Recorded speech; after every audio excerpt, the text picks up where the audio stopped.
Translation. One who engages in full devotional service, unfailing in all circumstances, at once transcends the modes of material nature, thus comes to the level of Brahman. Please repeat. One who engages in full devotional service, unfailing in all circumstances, at once transcends the modes of material nature, and thus comes to the level of Brahman. Purport by Srila Prabhupada. This verse is a reply to Arjuna's third question. So back on verse 21, Arjuna asks questions about what the symptoms of one is who's transcended the modes of material nature, and third question is, how does one transcend the modes of material nature? And so he's answering that question here. What is the means of attaining to the transcendental position? As explained before, the material world is acting under the spell of the modes of material nature. One should not be disturbed by the activities of the modes of nature. Instead of putting his consciousness into such activities, he may transfer his consciousness to Krishna activities. Krishna activities are known as bhakti yoga, acting always for Krishna. This includes not only Krishna, but his different plenary expansions, such as Rama and Narayana. He has innumerable expansions. One who is engaged in the service of any of the forms of Krishna or his plenary expansions is considered to be transcendently situated. One should note that all the forms of Krishna are fully transcendental, blissful, full of knowledge, and eternal. Such personalities of Godhead are omnipotent and omniscient, and they possess all transcendental qualities. So if one engages himself in the service of Krishna or his plenary expansions with unfailing determination, although these modes of material nature are very difficult to overcome, one can overcome them easily. This has already been explained in the 7th chapter. One who surrenders to Krishna at once surmounts the influence of the modes of material nature. To be in Krishna consciousness or in devotional service means to acquire equality with Krishna. The Lord says that his nature is eternal, blissful, and full of knowledge, and the living entities are part and parcel of the Supreme, as gold particles are part of a gold mine. Thus the living entity in a spiritual position is as good as gold, or as good as Krishna in quality. The difference of individuality continues, otherwise there would be no question of bhakti yoga. Bhakti yoga means the Lord is there, the devotee is there, and the activity of exchange of love between the Lord and the devotee is there. Therefore the individuality of two persons is present in the Supreme Personality of Godhead and the individual person. Otherwise there would be no meaning to bhakti yoga. Because yoga means to link together, so there has to be two things that are being linked. So here, Prabhupada's making the point. One is the individual soul, and the other is the Supreme Personality of Godhead. If one is not situated in the same transcendental position with the Lord, one cannot serve the Lord. To be a personal assistant to a king, one must acquire the qualifications. Thus the qualification is to become Brahman, or free from material contamination. It is said in the Vedic literature, Brahmaiva sa Brahmanapyate. One can attain the supreme Brahman by becoming Brahman. This means that one must qualitatively become one with Brahman. By attainment of Brahman, one does not lose his eternal Brahman identity as an individual soul. So Srila Prabhupada makes all kinds of different interesting and important points in this purport. So we'll go through and talk about some of them. Om Jnana Timrandasya Gananjana Salkaya Chakshurina Tamina Tasvaya Shigavena Om Vishnu Padaya Krishna Pastaya Bhutale Shri Danta Swami Jaya Saraswati Devi Gauravani Jaya Shri Krishna Chaitanya Prabhu Nityananda Shri Advaita Gadadhara Shri Vasari Gaura Bhaktivinoda Hare Krishna, Krishna Krishna, Hare Hare, Hare Rama, Rama Rama, Hare Hare. Vanchakāpataviyascha, Kripa Sindhu Patitanam Pavanam Vaishnavim. welcome. So, is there anybody? Everyone's familiar with Bhagavad-gita, is it true? So that makes it easier. Otherwise, you have to start by explaining the whole Bhagavad-gita. So the verse again, for people who may have walked in late. One who engages in full devotional service, unfailing in all circumstances, at once transcends the modes of material nature and thus comes to the level of Brahman. So in this chapter 14, this is one of the most important verses. If we take a systematic study of Bhagavad-gita, where they engage you in memorizing verses, this is one of the ones that they're having memorized. Another one that's very popular is 14.4, where Krishna says, Aham bija pradapita, I am the seed-giving father. And all living entities are born in material nature, but Krishna is the seed-giving father of all. That's another important point. So back in chapter 2, Krishna explains to Arjuna and to humanity through Arjuna that every living creature is an individual soul, and that the soul is eternal and has absolutely nothing to do with the material body. But in this chapter 14, we learn that although we're souls that have actually nothing to do with our material body, our body is conditioned by 3 different forces of material nature.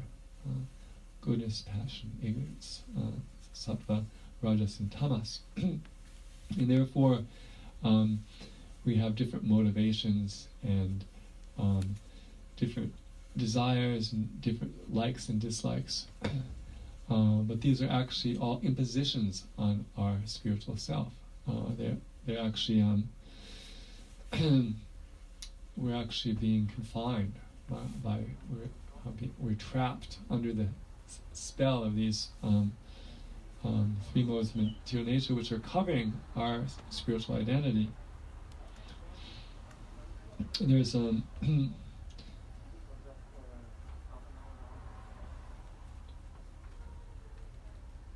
sometimes when Prabhupada describes the material world, he uses the analogy of a prison.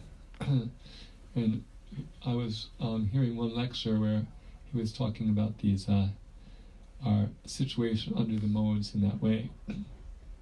In the prison, the government prison house, there are some prisoners who are called first-class prisoners.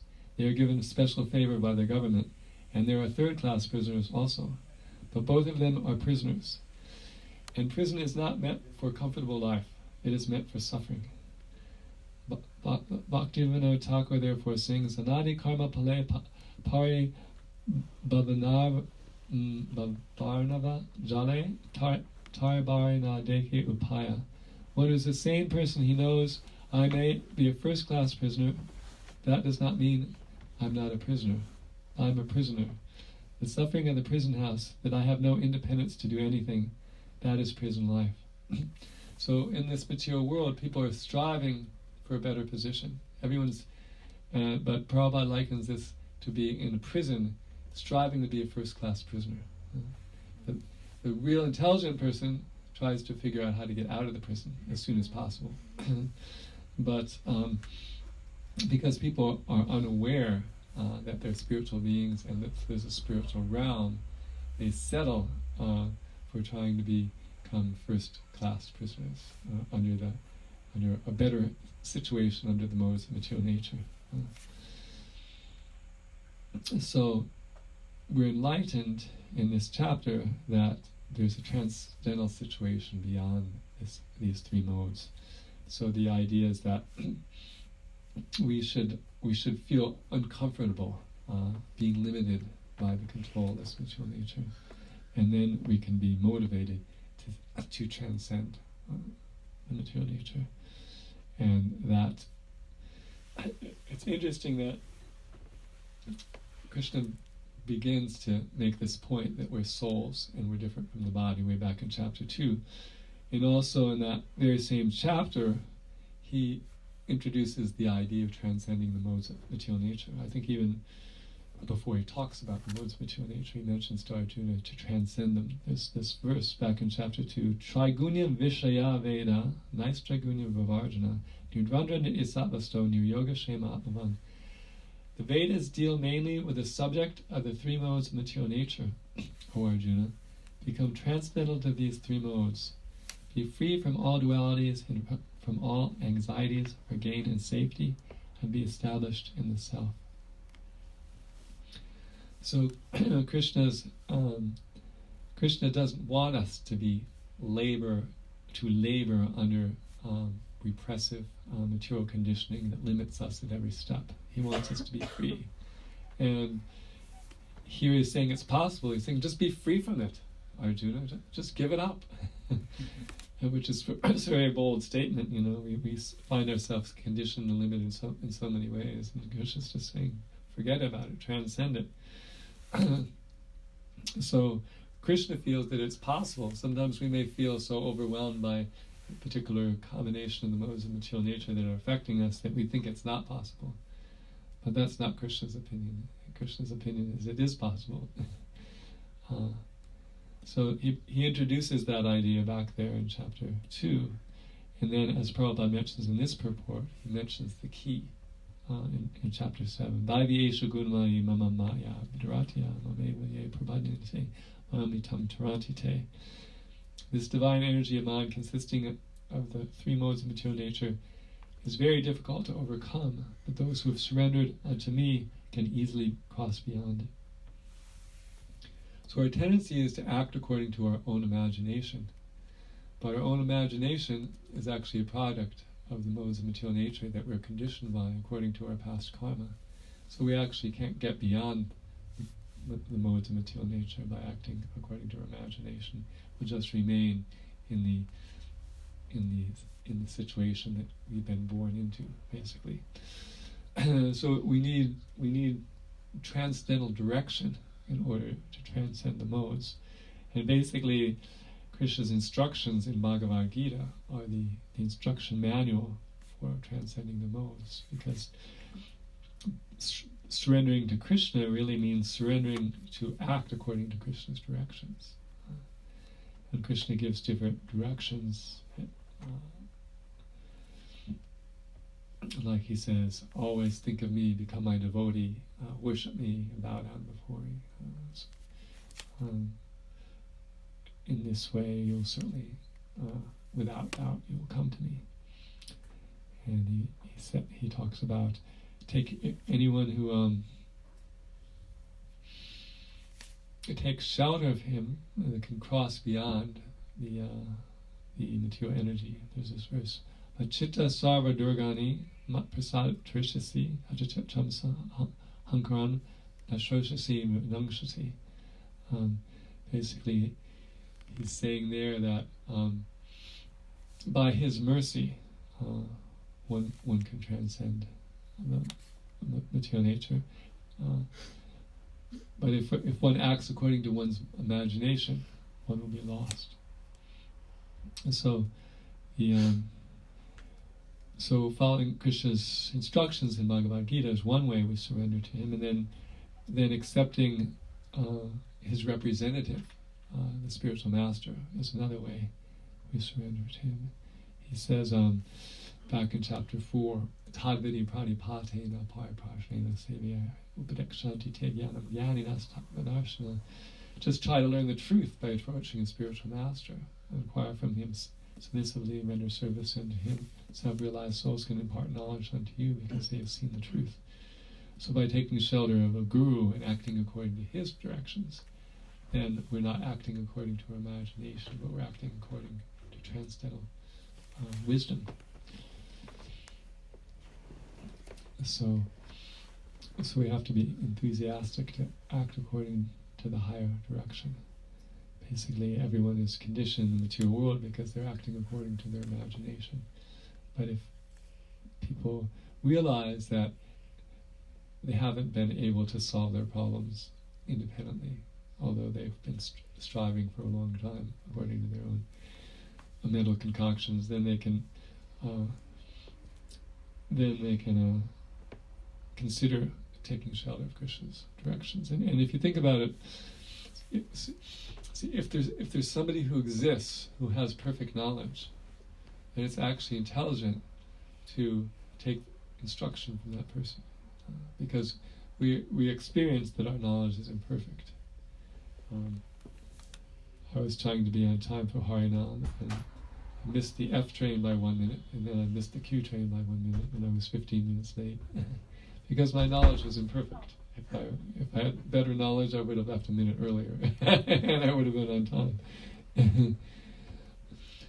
So we see every day we make many mistakes because we have imperfect knowledge. So realizing that our knowledge is imperfect, it makes sense to consult somebody who's omniscient, whose knowledge is perfect. So from the intellectual point of view, if we admit the existence of the Supreme Being who's omniscient, then it makes perfect sense to take shelter of the directions of that person. By taking shelter of Krishna's transcendental directions, we transcend the influence of the material energy. So Prabhupada makes different points in this purport. One is that he says one should not be disturbed by the activities of the material nature. Instead of putting his consciousness into such activities, he may transfer his consciousness to Krishna activities. So we may experience lust, greed, anger, fear around us and even within our own mind. But Krishna is advising not to take this very seriously.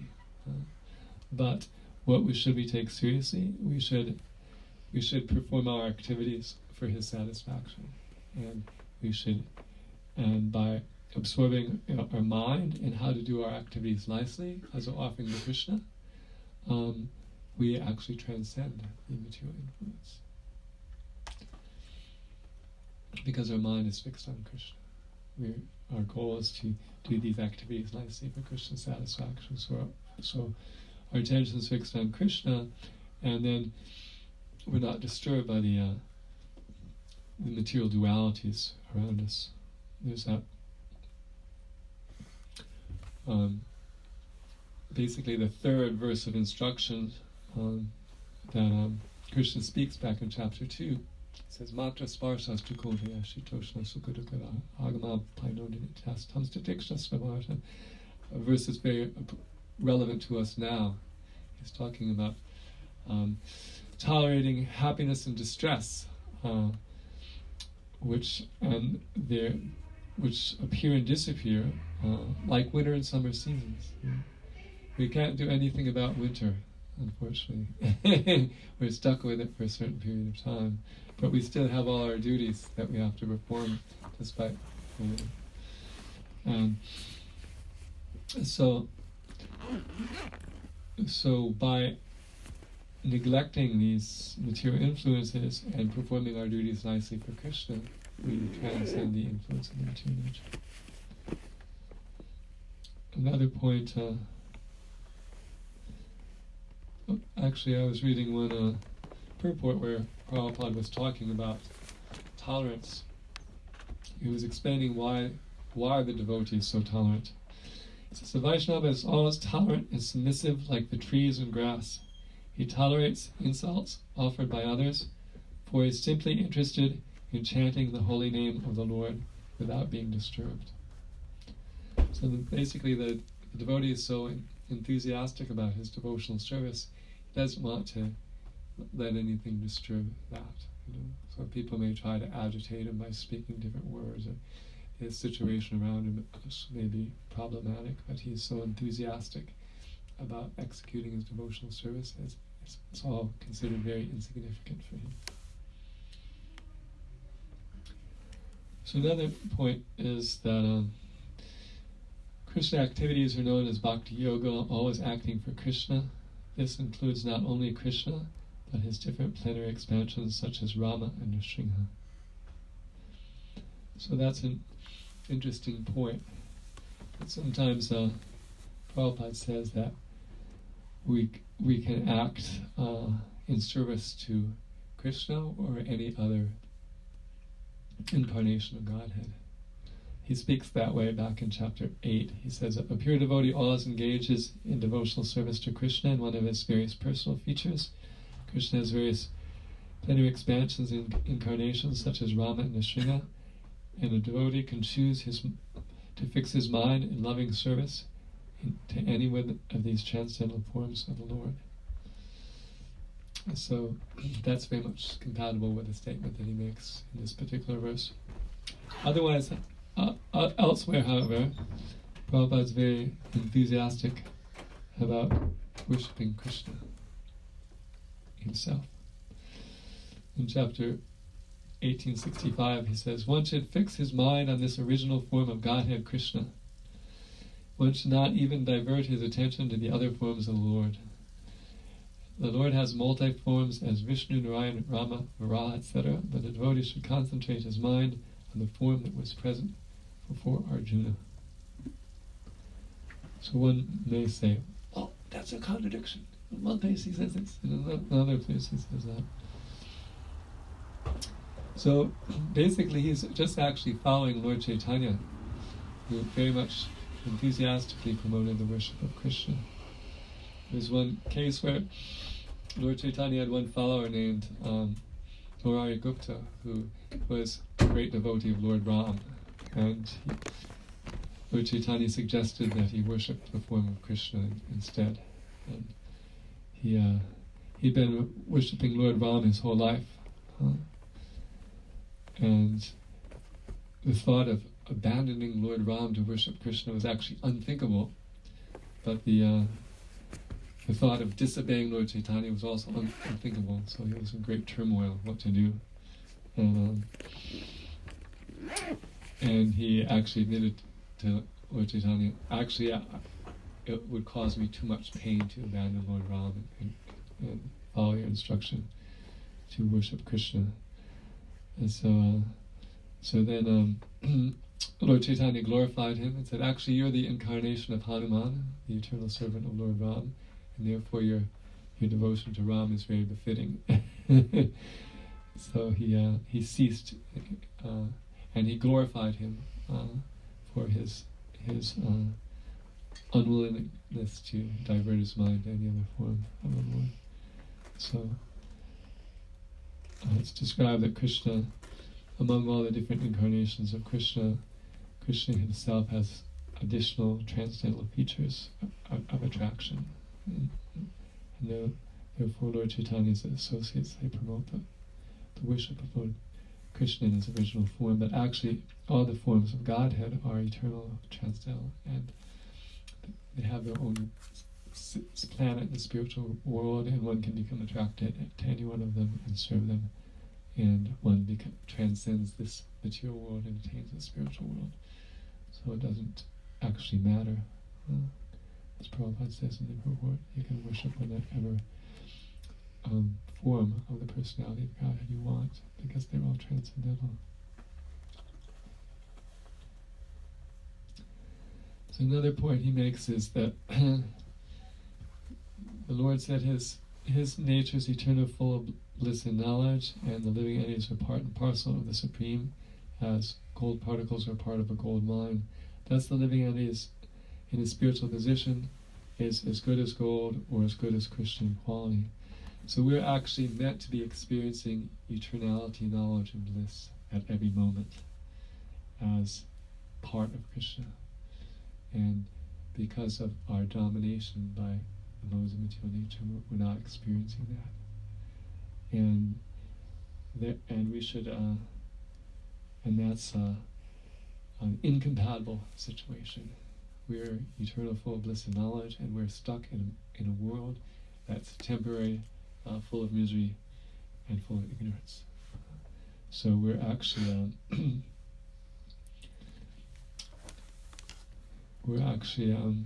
Prabhupada would describe our situation like a fish out of water. No matter what you supply a fish, if it's not in the water, it won't be happy.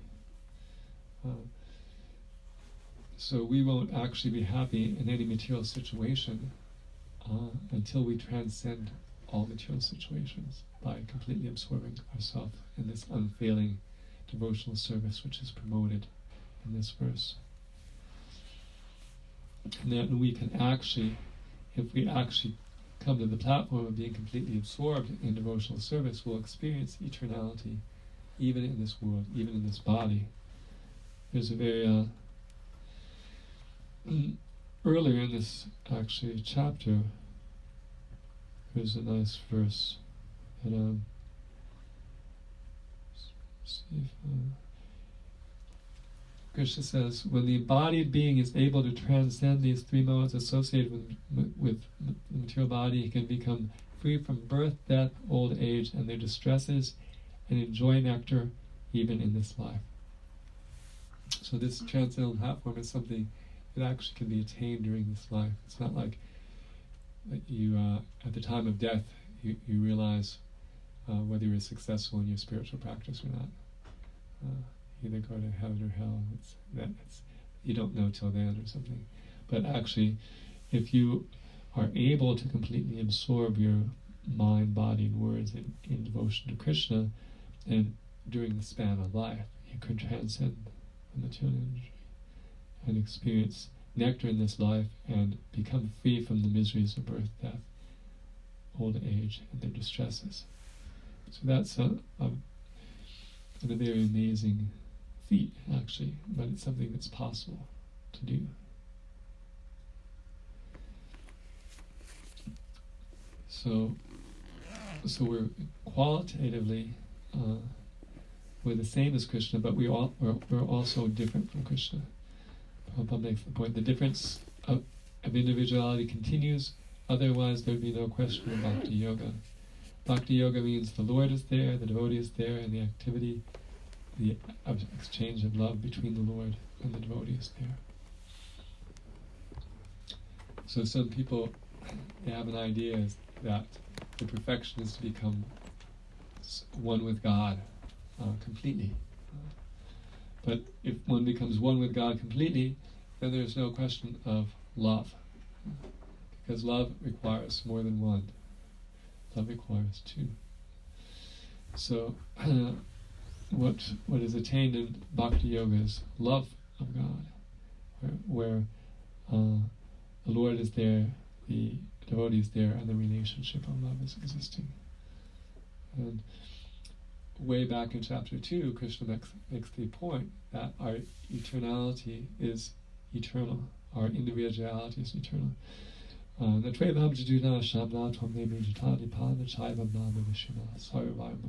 Never was there a time when I, this is Krishna speaking, did not exist, nor you, Arjuna, nor all these kings, they're on the battlefield, there are all these kings there, nor in the future shall any of us cease to be. So he's making the point that we always exist eternally as individual persons. So it's actually not possible to become one with God, according to that statement there. But we can come to the spiritual platform and we can engage in relationship with Krishna eternally. And basically Krishna is filled with, it's described 64 transcendental qualities, and the pure souls are completely attracted by Krishna's transcendental qualities. And the devotee, the pure devotee, is decorated with 26 transcendental qualities, and the Lord is completely captivated by the 26 qualities of the devotee, and they serve each other with great affection, perpetually having different spiritual exchanges which are pleasing to both of them. So another thing I thought was worth mentioning is that that devotional service, when it's pure, it transcends the modes of material nature. But if it's not pure, it can be contaminated by the modes of material nature. And Lord Kapila, an incarnation of Krishna, makes that point in a discussion with his mother.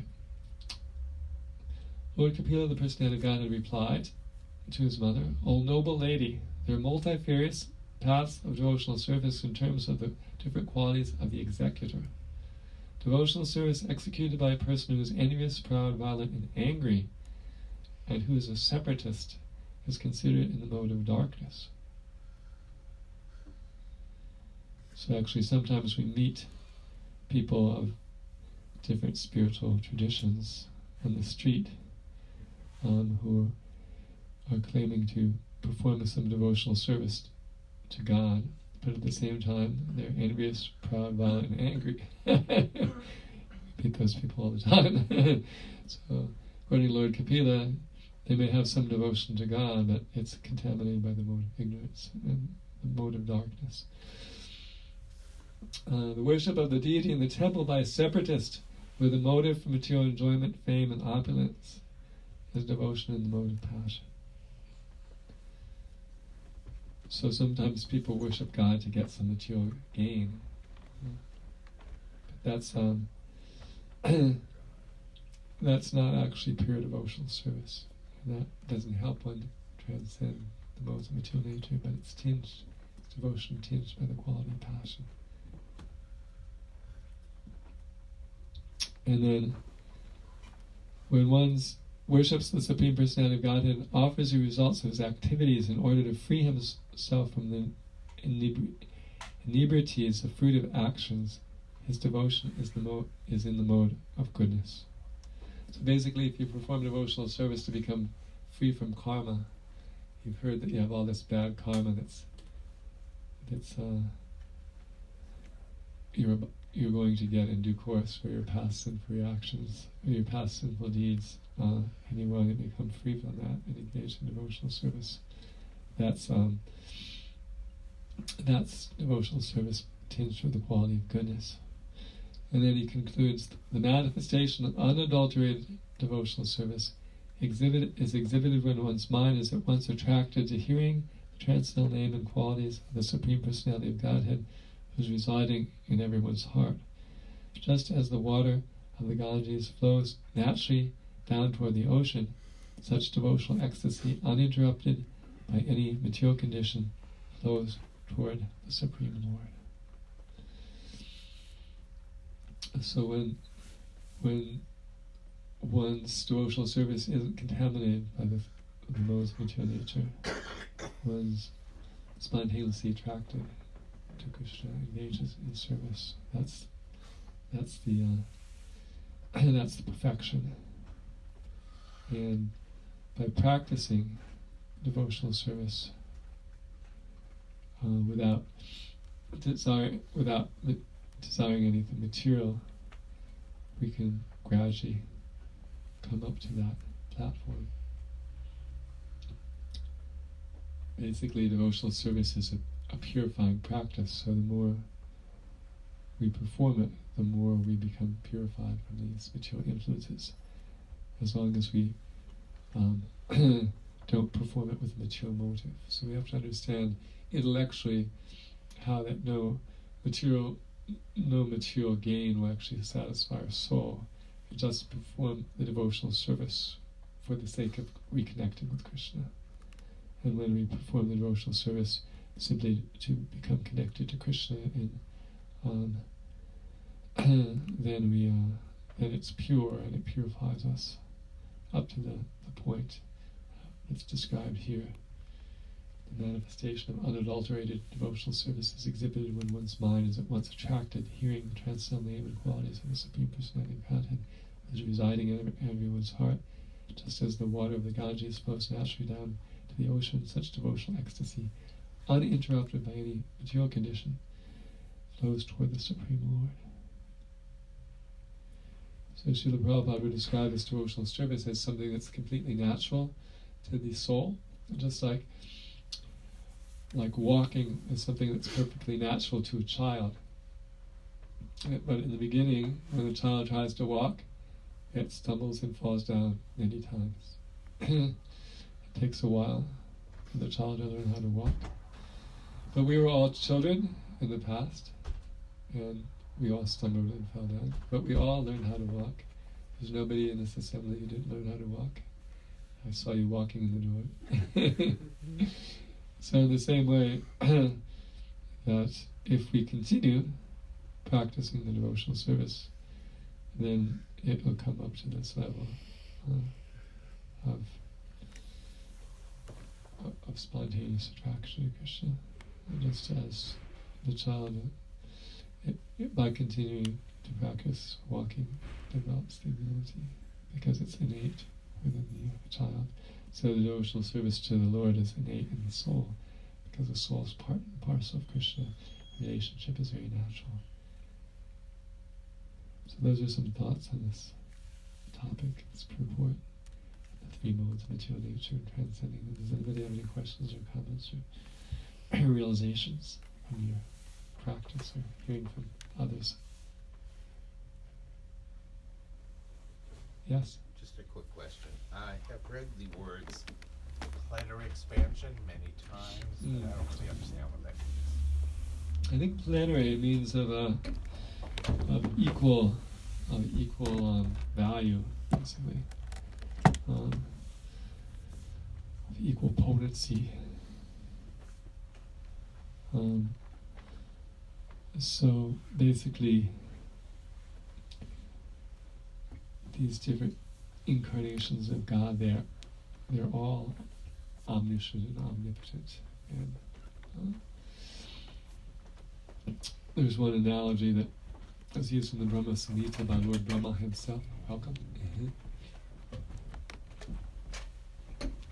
This has that just as many candles can be lit by one candle, they all have the same candle power as the original candle, but one candle's first. And so Krishna is the original personality of Godhead from whom the others emanate, but they all have the same potency as the original. So it's they're all actually the same person, although they appear differently situated.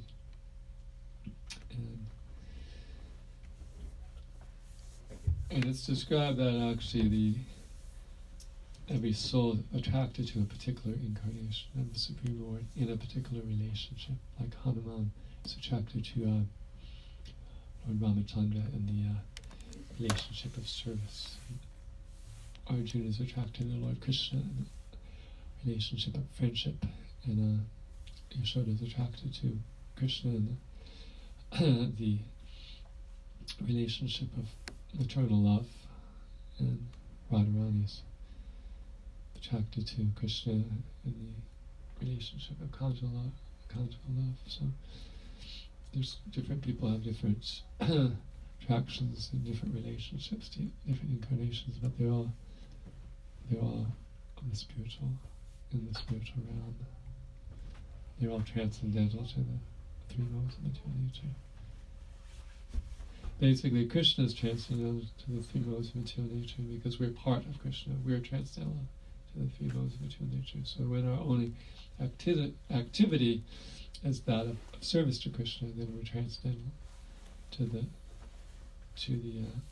material nature.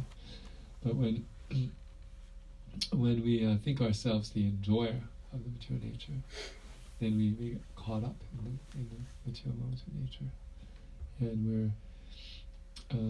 But the thing is, we imagine that we're free, and then we're caught up. That's due to the influence of illusion, which is a manifestation of our ignorance.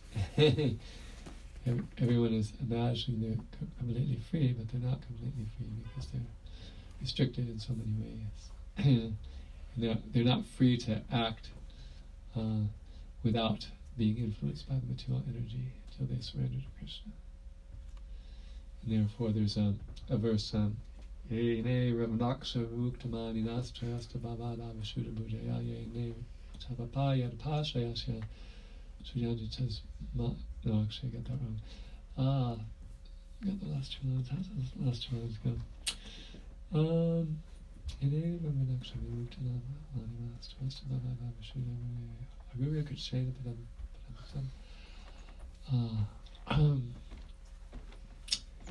It says that people, that by their speculation, they may understand I'm spirit, right? And they may rise to the Brahman platform considering their spirit and have nothing to do with the material world, but because they don't take shelter at the lotus feet of Krishna in service, they can't maintain that conception of themselves as being spirit. Because actually, we have to do something. So we can't just think I'm spirit all day, I'm spirit, I'm spirit, I'm spirit. So unless they have a spiritual engagement, then they fall down from the platform of understanding the spirit, because they don't have spiritual activities. And so the mental speculators, they can, by mental speculation, can understand their spirit, but if they don't take shelter in the service of the Lord, they can't stay on the spiritual platform. They fall down. They fall down due to not taking shelter at the lotus feet of Krishna. Srimad Bhagavatam 10.2.32. It's the prayers of the demigods to Lord Krishna in the womb of his mother. Any other questions or comments? Or Hare Krishna. Yes.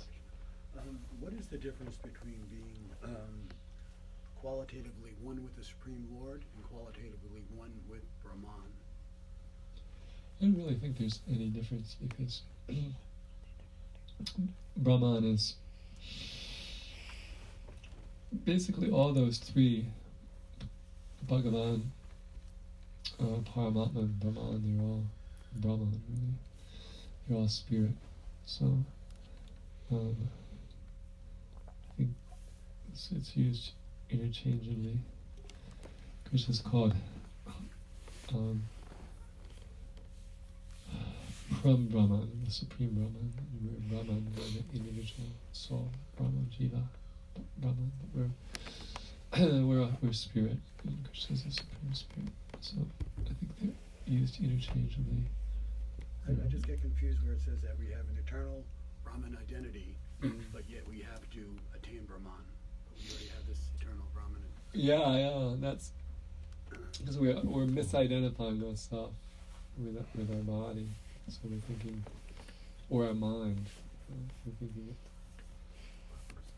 thinking we're a material product when actually we're not.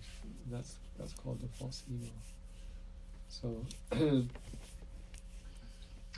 by understanding that we're a spiritual being and our spiritual situation is one of servitude to Krishna, when we act in servitude to Krishna, we're no longer acting. We're acting as a spiritual part of Krishna, serving the whole of Krishna, and then we're no longer acting on the material platform, considering ourselves as a product of the material world, trying to attain a position in relationship with the material world. So that's the thing. Spiritually, we are Brahman, but we're having it. If we're actually situated in Brahman, we wouldn't have any material desires, because we know we have nothing to do with the material world. So we're not actually there. We're thinking, I am in relationship with this body. I'm male, I'm American, a certain age, and then because we have these different designations, then we act in terms of, and we become fully absorbed in this world. And then at the time of death, we take on a new body, and we become completely absorbed in the designations of that body. So we go from life to life, being completely absorbed. It's sort of like we're an actor in a drama. Maybe a movie actor. In one movie he plays one thing, in the next movie he plays another thing. So he knows he's a movie actor, and he's a different from the part that he's playing. But, we've forgotten that. We think we are the part.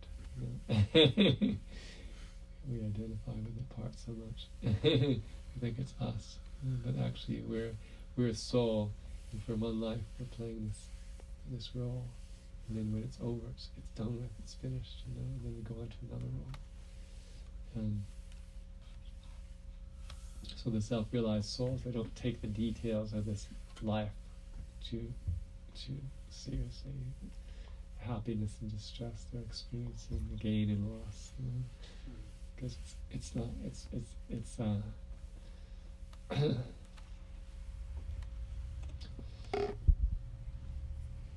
because it's actually all a mirage, really.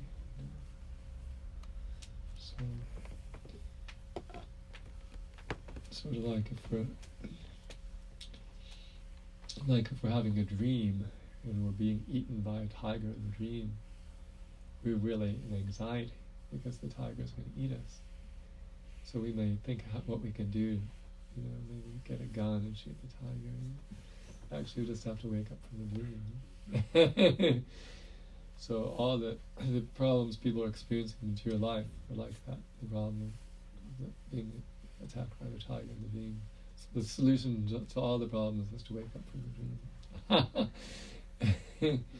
And that is by engaging in devotional service, we realize our identity as soul, serving the Supreme Soul, and we derive spiritual satisfaction. Our spiritual self derives satisfaction from that service. And then, because people are experiencing satisfaction from their service to the Supreme, the gain or loss in the material platform doesn't mean anything.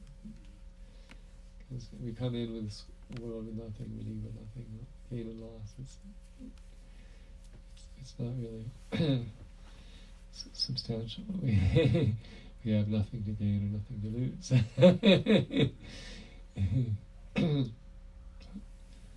We identify with the material situation. There's so much gain and loss in there.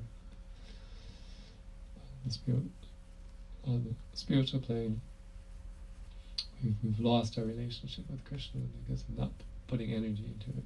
So we can gain that back by applying ourselves to devotional service. And that's the ultimate gain. That gain goes with us to the next life. Whatever advancement we make toward Krishna is remembered, and we start off there in the next life. Whereas we can't take our university degrees or our bank balance or our friends or relatives with us to the next life. But we can take whatever acts of devotion we have. We take that. For everything else, we get some temporary, from our pious acts we get some temporary happiness, and from our impious acts we get some temporary misery. And from our devotional acts we get permanent devotional credit. And then when that fructifies, we attain the spiritual kingdom. And when enough devotional service has been done, Krishna decides, okay, I'll take him back. He's done enough.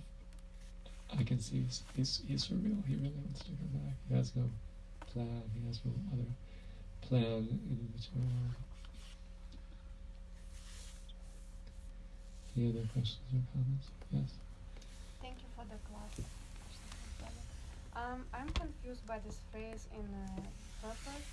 If one is not situated in the same transcendental position with the Lord, one cannot serve the Supreme Lord.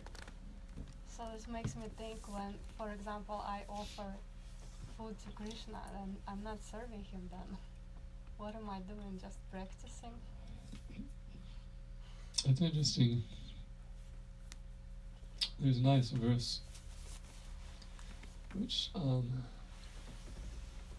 I have on my phone, which is over there. It tossed me my money belt that has my phone in it. It's a really good verse, actually. It would be, I think, here it is, sorry.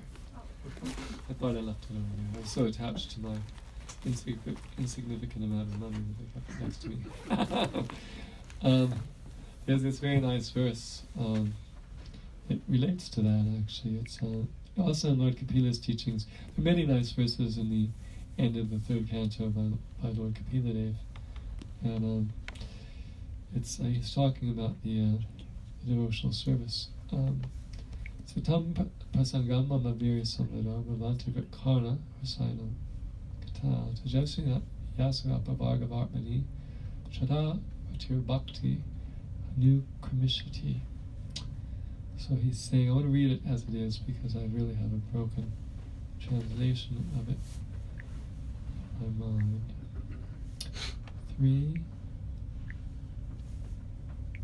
3:25.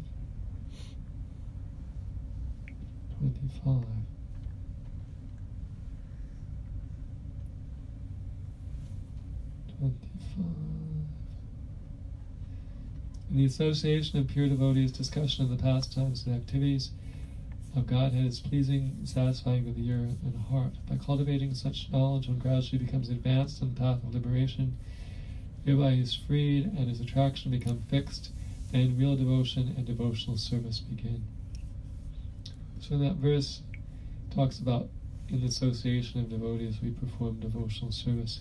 And as a result of that, we gain three things. We gain faith, shraddha, we gain rati, attachment, and we gain bhakti, devotional service.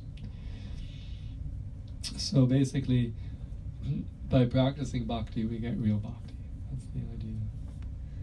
Actually, in a future BTG article, the editor has a piece called Being with God to be with God, where he's describing devotional service, that we're performing devotional service in practice, but because that devotional service is non-different from Krishna, we're actually associating with Krishna even in the beginning. Like when we offer something to Krishna, the act of offering something to Krishna is a spiritual act, and that purifies our consciousness to the point where we can actually be with Krishna and personally offer him something. So it's like devotional service in practice. So, but by the practice, one becomes purified from the material contamination, and it comes to the point where it's pure. But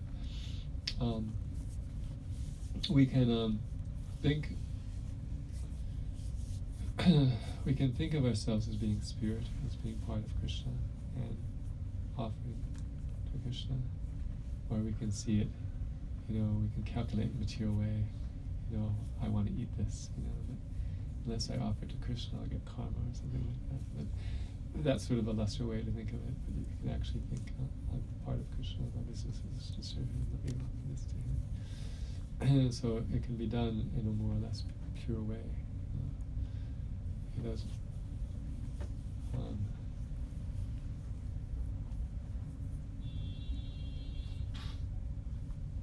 But if you do something like Krishna says, if one offers me with love and devotion a leaf, a flower, fruit, or water, I will accept it. So you think I'm part of Krishna, my duty is to serve him. He advises we offer these things to him in devotion. So please, Krishna, accept this offering.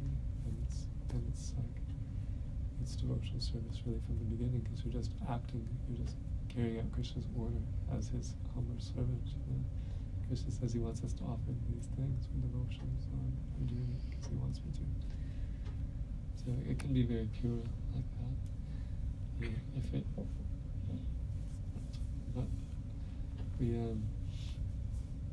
The consciousness is in which it's done is what we can try to make as pure as we can. By thinking of ourselves as a spiritual entity, as a servant of Krishna, and thinking that it's meant for Krishna's pleasure. And we can always pray to please accept this offering, like that. And desire that the Lord accept the offering. Desire that he be pleased with the offering. And it's also true that by practicing the devotional service, we come to the point of doing the spontaneous, pure devotional service. So, Prabhupada used an analogy of the mango. He said that the devotional service in practice is like an unripe mango. Right? You can't say it's not a mango, but it doesn't taste as sweet as a ripe mango. Right? So, when we perform our devotional service, we don't relish it the same as a pure devotee relishes it. But you can't say it's not devotional service because we're part of Krishna. We acknowledge that. We acknowledge we're his servant. We want to please him. So it is devotional service, but it's just not fully ripe. But the mangoes, they do become ripe in due course.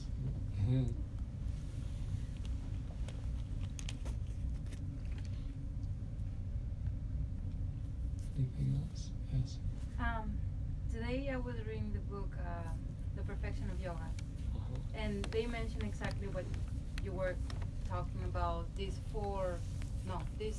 roles that we have with Krishna, either servant and master, Right. friendship, husband, wife, lovers. So I was thinking, is there any way we can know what is our role, so in this life we can do things that please him, like more according to this role, or? Well, that it's described that there's 9 different stages of bhakti. One is shraddha, where you have faith that bhakti is a good thing from hearing about it from devotees. And then 2, sadhu sangha, where you associate with devotees and hear more about it. And then bhajana kriya, where you take initiation from a guru and you act according to his direction, and you perform devotional service in a regulated way. And then 4 is Anartanurti, where you become free from different material things that are impediments to devotional service. And 5 is steadiness, where you're able to do devotional service all the time because you like it and you value it and you're not attached to material things.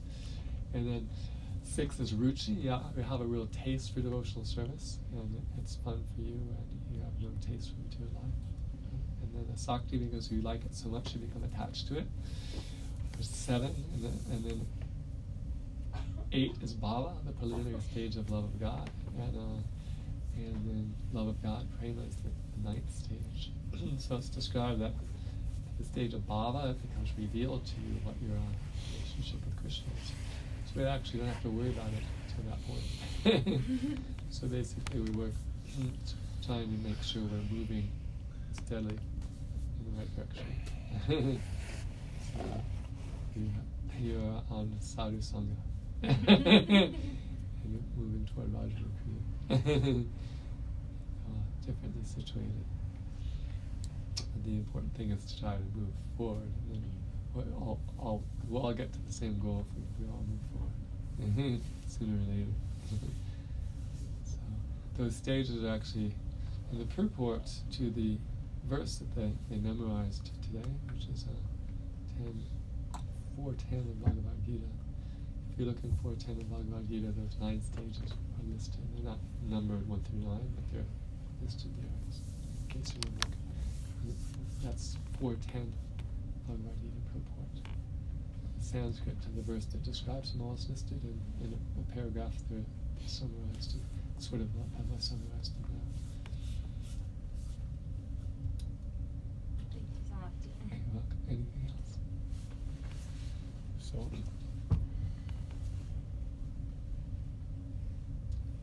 then we'll have another kirtan, huh? Yeah.